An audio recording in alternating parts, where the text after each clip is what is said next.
Mark looked me in the eye in the boardroom I built and said, "John, your services are no longer needed." My own daughter sat beside him.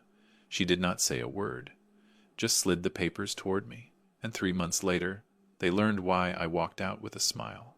Before I continue, thank you for being here. Please subscribe and tell me where you are listening from. It helps more than you know. Now, let me take you back to the beginning, to the days when everything felt calm, and I still believed my world was safe. I am John Mercer, and when I think back to how all of this began, it still feels unreal. Just a few months before that boardroom moment, my life was steady, calm, almost quiet in a comforting way. I was 62, living in a modest home in Austin, waking up early, out of habit, even though I no longer needed to. I had spent more than half my life building Mercer Tech solutions. A tiny garage, one old desk, a second-hand computer, and a dream that felt too heavy for one person to hold. That was where it started. Year after year, piece by piece, I pushed that company forward. I still remember late nights when the lights in the office were off, except the one above my desk, when I would sit alone and tell myself, just a little more, just one more step. Somehow, step by step, it turned into a company worth more than $40 million. People like to talk about success as if it arrived suddenly. But for me, it arrived slowly, through mistakes, through long mornings, through small victories that no one ever noticed except me. My wife Linda understood that part of me. She was gentle, steady, the kind of person who could calm a storm with just her voice. When she passed away from cancer, something inside me cracked in a quiet way. I never told anyone how lost I felt. Emily was still young then, and I had to be strong for her. I raised her the best I could. I cooked badly, but I tried. I packed her lunches. I helped with homework I barely understood. And as she grew older, she grew into someone I was proud of. Emily was smart, confident, warm. She had Linda's eyes. For many years, I imagined her walking into Mercer Tech not as a visitor, but as its future. I pictured handing her the keys someday, watching her lead the company into a new chapter. I thought life would unfold gently, like a slow sunrise. At that time, nothing seemed wrong. Emily and I still had dinner together once a week. She still called me for advice. She still laughed easily. And Mercer Tech was stable. My team was loyal. The office felt like home. I would walk through the halls and see people who had been with me for 10, 15, even 20 years. People who believed in the company because they had grown alongside it. Back then, I truly thought the rest of my life would be simple. I would guide Emily when she chose to step in. I would slowly hand over responsibilities. I would take more quiet mornings, maybe paint again, maybe travel. I thought the path ahead was clear. I thought my family was safe. I thought my company was steady. But life has a way of shifting under your feet just when you believe it won't. If I had known who Emily was about to bring into our lives, if I had known the storm that was already forming quietly around us, I would have closed the company doors that very day and kept them shut. But I didn't, and that single choice opened the first crack in everything I built. And that crack began with a man named Mark. Emily brought him into my life on a warm Friday evening. I remember opening the door and seeing him standing beside her, tall, well-dressed, holding a bottle of wine he never actually intended to drink. She said his name with a soft smile. "Dad, this is Mark." The moment I shook his hand, something in me tightened. His grip was firm. Not polite, not warm, more like someone trying to leave a mark. His eyes moved around my home, as if he was studying it, measuring it, filing it away. I told myself I was being unfair. Maybe I was just protective. Maybe I was reading too much into nothing. But dinner didn't help. He talked a lot. Not about himself. Not about Emily. But about opportunity, expansion, market shifts, things that sounded strangely rehearsed. He kept steering the conversation back to Mercer Tech. At one point, he leaned back in his chair, looked at me with a calm smile, and asked, "So, John, what's your exit plan for the company? I mean, who gets real control when you decide to step aside?" Emily looked embarrassed. She nudged him gently. But he didn't take his eyes off me. I answered in a simple way. "I'm not stepping aside yet." He nodded, slowly, as if absorbing information he needed. After dinner, he asked if he could stop by the office sometime to see how things worked. Emily seemed excited by his interest, so I agreed. I didn't want to disappoint her. A few days later, he showed up. Not once, but again and again. At first, he said he was just observing. Then he started walking into meetings. Then he began asking employees about workflows and numbers he had no reason to know. Every time I looked at him, he gave me the same polite smile, a smile that never reached his eyes. And Emily, she started defending him. Dad, he's just trying to learn. Dad, he has good ideas. Dad, you should hear him out. I tried to be patient. I tried to give him space. But small things kept adding up. Small comments, small looks, small steps across boundaries that he pretended he didn't see. Looking back, I realized something important. Mark didn't walk into my life by accident. He walked in with intention, with a plan, with quiet confidence, as if he already knew what he wanted and how to take it. I didn't understand it then. Not fully, not yet. But the seeds had been planted, and they were growing quietly, carefully, right in front of me. Mark's presence grew slowly, almost like a shadow that kept stretching across the company, inch by inch, until one day I realized it had reached places it never should have touched. At first, it was only small moments that made me pause, moments that felt harmless on the surface, but heavy underneath.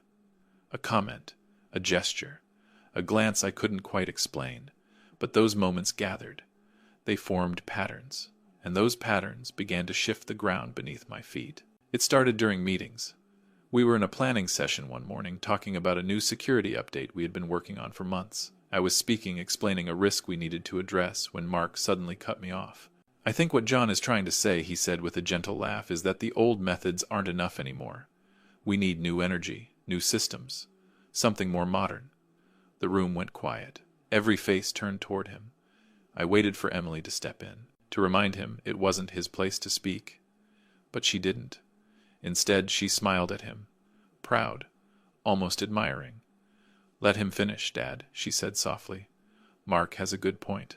My own daughter, raised inside this company, raised to understand respect and structure, was asking me to step aside so he could speak." I felt something sharp move inside my chest, a warning, a small tear in something I thought was unbreakable.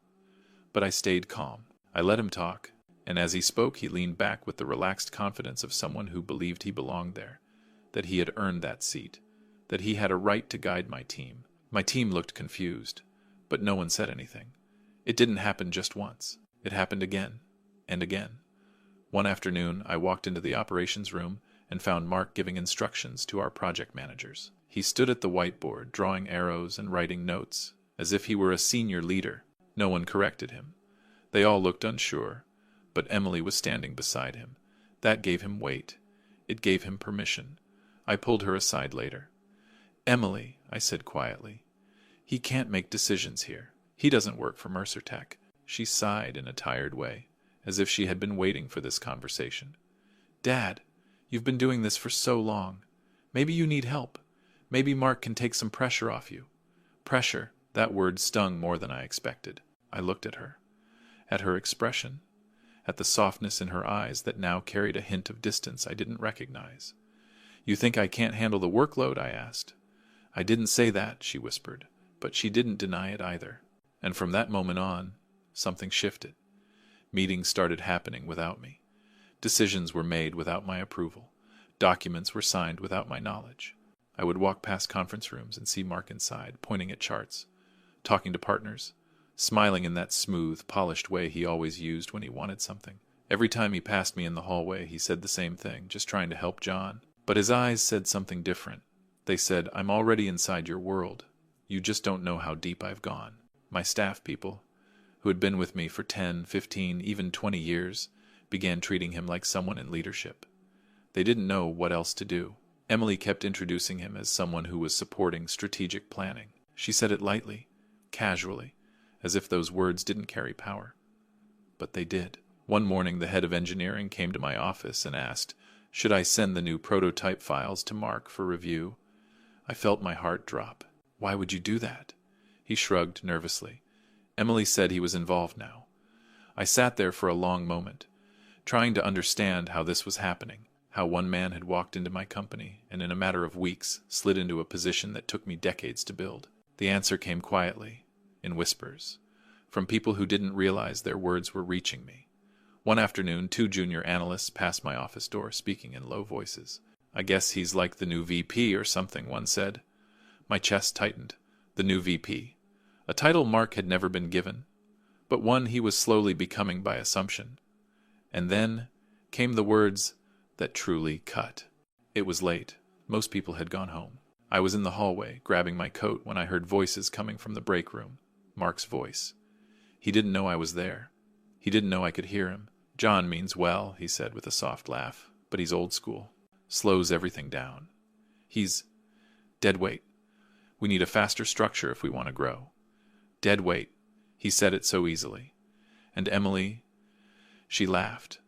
Not loudly, not cruelly, but enough to let me know she didn't disagree. I stood there unseen, feeling the floor tilt under me, feeling something fragile inside me start to pull apart.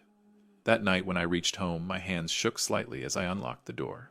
I sat at my dining table, my wife's old vase still placed in the center, and I wondered how my daughter could let him speak about me like that. I didn't sleep much. I didn't know it then, but worse was coming. A few days later, I received a message from our senior accountant. An anonymous email.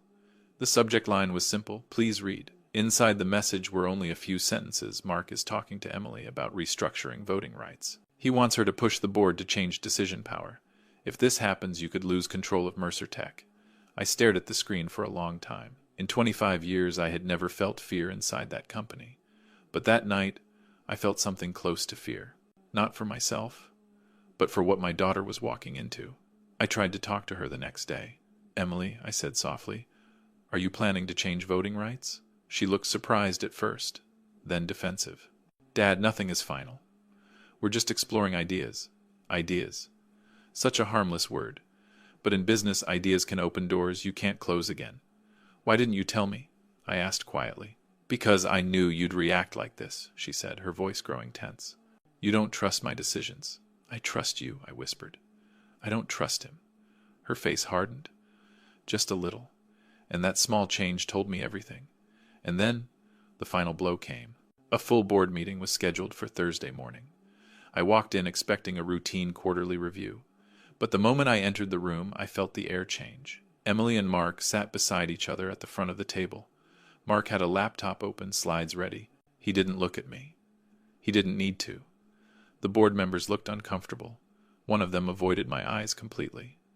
Emily cleared her throat. "Dad, we have something to discuss." My heart started beating slowly, heavily, like each breath was pushing through mud. Mark stood first. He pressed a button, and the screen lit up with the title, "A New Era for Mercer Tech." He spoke smoothly, confidently, about innovation, transition, modern leadership, and fresh energy. Every word was carefully chosen. Every sentence felt like it had been rehearsed in front of a mirror. Emily followed with her own speech, short, shaky, but prepared. She said it was time to restructure leadership to ensure sustainability. Sustainability, another soft word hiding a sharp blade. Then the vote happened. All hands were raised except mine. And just like that, I was removed as CEO. Emily signed the papers. Mark watched her, proud, as if he had finally completed the first part of a plan he had carried quietly inside him since the day he first shook my hand. When she slid the papers toward me, silence filled the room. No one breathed. No one moved. I picked up the pen. I looked at her. At the daughter I had raised, at the daughter I had loved, through every storm life sent our way. And for the first time, she didn't meet my eyes. I signed, because fighting her in that moment would have broken something I wasn't ready to break. But something else happened inside me. Something shifted, something tightened, something woke. That day, a part of me cracked. But another part, the part that built the company from nothing, the part that survived loss, the part that never gave up, that part opened its eyes again, quietly, calmly, firmly, and it began preparing for what would come next. I left the boardroom that day feeling strangely steady, quieter than anyone expected. People looked at me with pity as I walked through the halls, but pity didn't touch me. Something else had settled inside me, something still, patient, almost cold in its clarity. For a few days, Mercer Tech moved on without me. Mark stepped into the spotlight as if he had been waiting his whole life for that moment. Emily followed his lead, trusting him more than she trusted her own father. I stayed silent. I didn't argue. I didn't push back. I let them believe they had won. And then one evening, long after the office lights had turned off, someone knocked on my door. It was Michael, our COO, a man who had been with me since the early days. A man who had watched the company grow from cables on a garage floor to a building filled with hundreds of employees. He stepped inside quietly. His face carried a heavy worry. "John," he said, lowering his voice, "we need to talk." I could tell from his eyes that this wasn't about sympathy.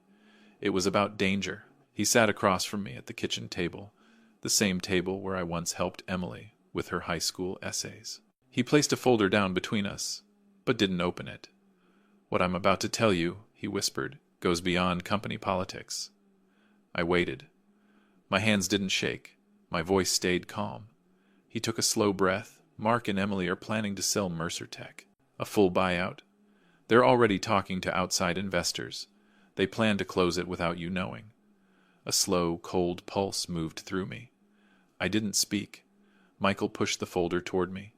Inside were printed emails, draft agreements, spreadsheets with valuation numbers that didn't match anything in our official records. "Mark has been manipulating the figures," Michael said, "inflating projections, hiding losses. He's painting a false picture to attract quick buyers." Another pause. "And if he goes through with it, it becomes federal fraud." I looked through the papers, one by one. Every page tightened something inside my chest. I wasn't angry. Not yet. I was only awake. "They're trying to take everything," Michael said softly. "Not just from you, from the company, from everyone who built it." I closed the folder gently. "And Emily?" I asked.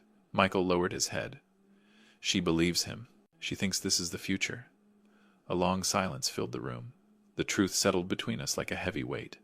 They weren't just trying to push me aside. They weren't just trying to take control. They were walking into a mistake that could destroy them and everyone around them. I leaned back in my chair, slow, calm, feeling something sharp form inside me, something I had not felt in many years. Resolution. "They aren't just trying to take my company," I said quietly.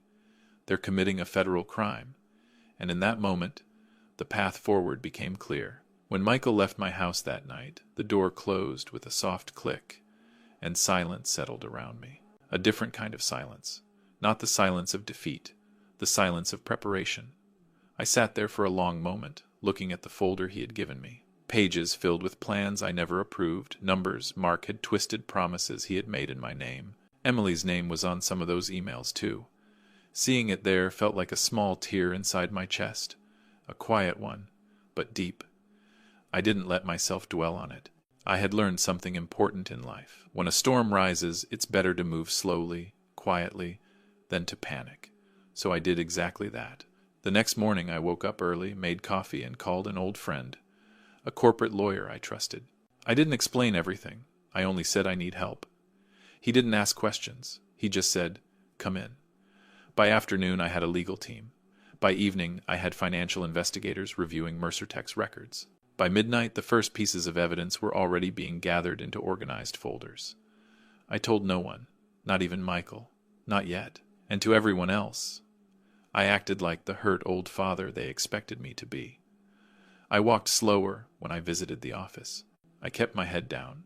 I spoke gently. I let people think I was tired, confused, defeated. Mark seemed to enjoy seeing me that way. He would smile at me in the hall, a soft smile, almost kind. "Just focus on relaxing, John," he'd say. "You've done enough." Emily believed it too. She didn't say it directly, but I saw it in her eyes. She thought I had accepted my new place in the background, and I let her think that, because if she thought I was fighting, she would guard herself. But if she thought I had given up, she would let her guard fall. That was the part that hurt most. Watching her trust a man who was leading her into something dangerous. Watching her smile at him the same way she once smiled at me when I taught her how to ride a bike. I didn't hate her.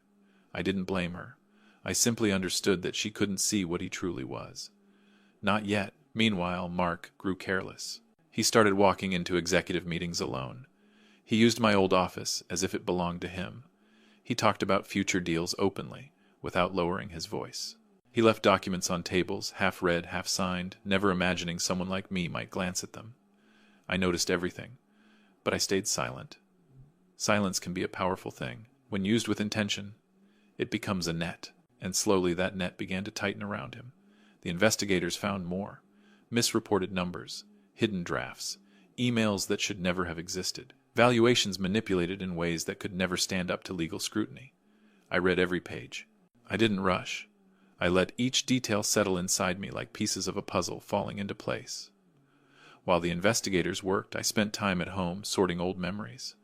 Pictures of Emily as a child, notes my wife had written before she passed, moments that reminded me who I was before all of this. It helped me stay steady. It kept me from acting out of anger. Because this wasn't about revenge alone. This was about protecting a company I had built over more than 2 decades, protecting employees who depended on it, protecting my daughter from a mistake that could follow her for the rest of her life.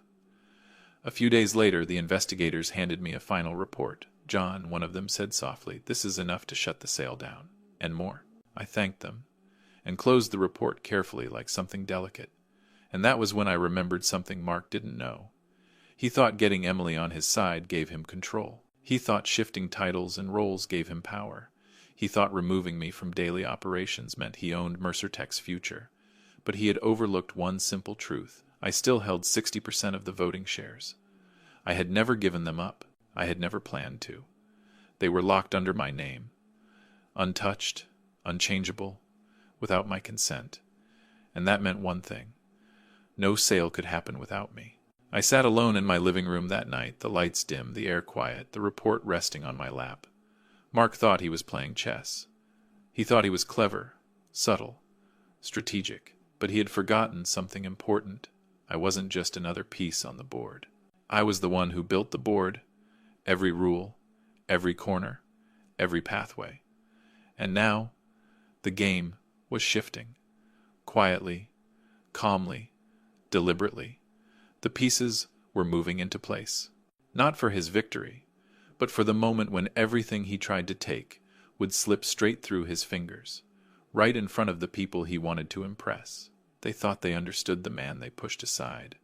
They thought they knew how much power I still held. They didn't know. Not yet, but they would.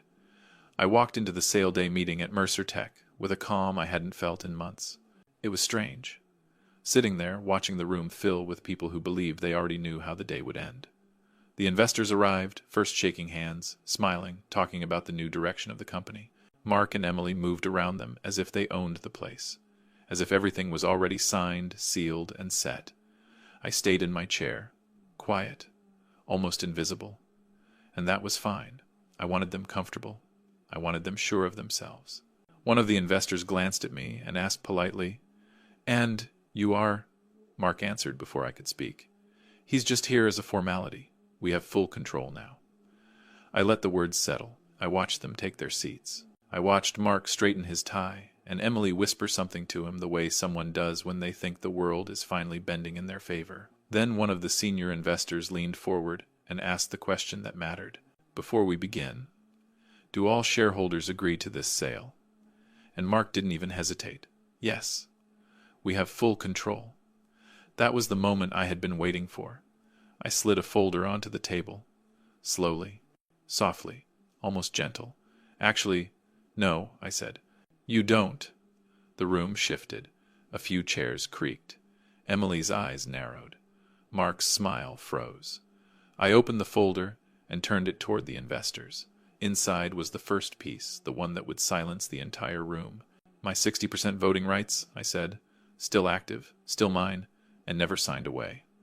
A quiet gasp moved across the table. I didn't stop.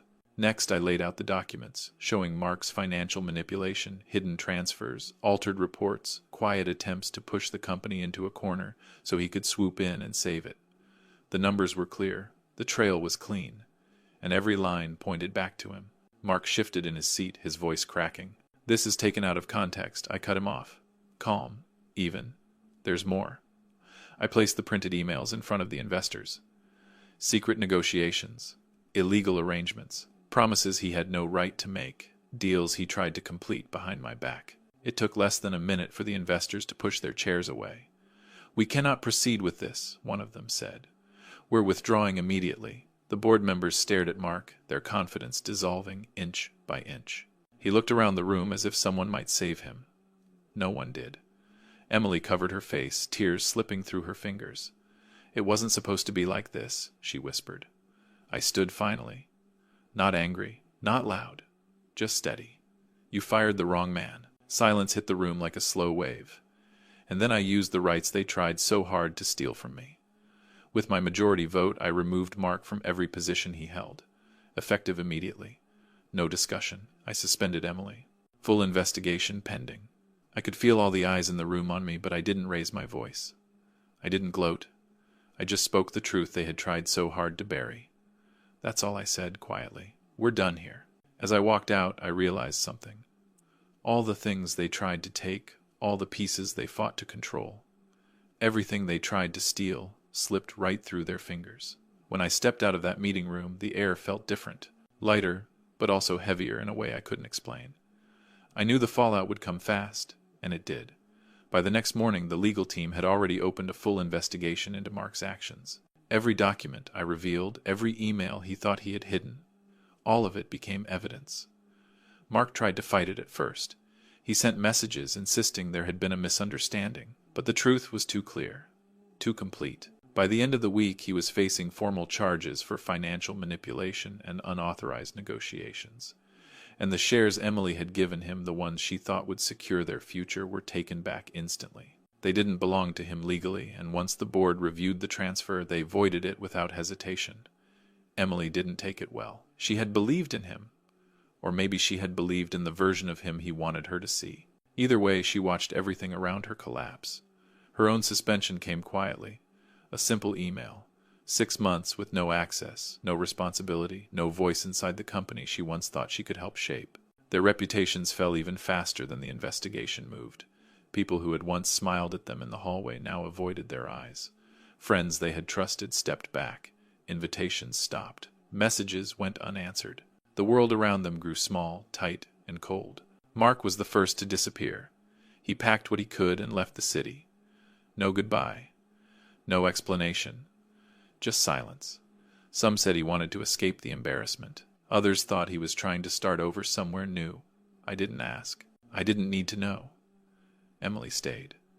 And for a while she stayed lost. One afternoon she showed up at my office. No makeup, no confidence, no rehearsed lines. Her hands shook as she stood in front of my door. When she finally spoke, her voice was thin and tired. "I didn't see who he really was," she whispered. "I let him use me. And by the time I understood, it was too late. I didn't interrupt. I didn't comfort her with lies. I just listened."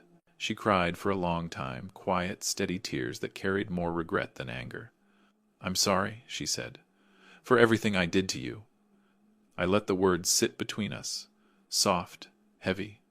"I hear you," I said, "and I appreciate that you came here. But what happened? It still matters." She nodded. She knew. Maybe she had known before she walked in. She just needed to say it out loud. I didn't push her away, but I didn't pull her closer either. I kept the boundary that should have existed from the beginning. A simple distance. Clear. Necessary. When she left my office, she looked back once, as if hoping for some sign that things could return to the way they were. But they couldn't, and we both understood that. In the end, consequences had a way of finding everyone. Some tried to run, some tried to repair themselves, and some, like Emily, had to face the truth long after the damage was already done. In the weeks that followed, the pieces of my life settled into a quieter shape. After the investigation team finished their first report, the board asked me to return as interim CEO. I didn't rush into it. I had to think. Not about power, but about responsibility. About what Mercer Tech needed to survive what Mark had almost done to it. In the end, I accepted. Not because I wanted the title again, but because I knew I was the only one who could steady the company in that moment. The first days were slow, almost careful. I moved through each department, listened to people who had been afraid to speak before, and rebuilt trust one conversation at a time. When the company was stable again, I did what I had promised myself long ago. I appointed a new leadership team. Honest people, steady people, those who didn't chase shortcuts or whispers of fast success. I watched them take their seats around the table, and for the first time in a long while, The room felt safe. Through it all, my daughter stayed in my life. Not in the same way as before, but present. We talked more openly now. Softly, slowly. I loved her. I never stopped loving her, but love didn't mean closing my eyes again. I protected my legacy, not out of pride, but out of understanding. I had worked too long and too hard to let it fall into the wrong hands again. When Mercer Tech no longer needed me every day, I finally gave myself something I had forgotten time. I traveled to places I had never seen. I spent long mornings painting, letting colors calm the parts of me that had been tense for years. I learned to enjoy quiet moments, even the small ones. Sunlight on a window, the sound of waves, the simple comfort of being alone without feeling lonely. And somewhere in all that quiet, the lessons of this chapter settled inside me. Kindness won't protect you from greed, no matter how much you want to believe it will. Family is not immune to mistakes, and sometimes the deepest wounds come from the ones closest to you, and you can forgive, truly forgive, and still protect yourself. You don't have to choose one or the other. I often think about Emily, about the choices she made, about the moment she stood in my office crying softly, realizing the cost of trusting the wrong person. I forgave her. I did. But forgiveness doesn't erase consequences, and it doesn't rebuild what was broken overnight. Sometimes I wonder how others would see it. So let me ask you, if this were you, would you take Emily back? If this story resonated with you, please like, share, and subscribe for more. Thank you for listening. Thanks for watching.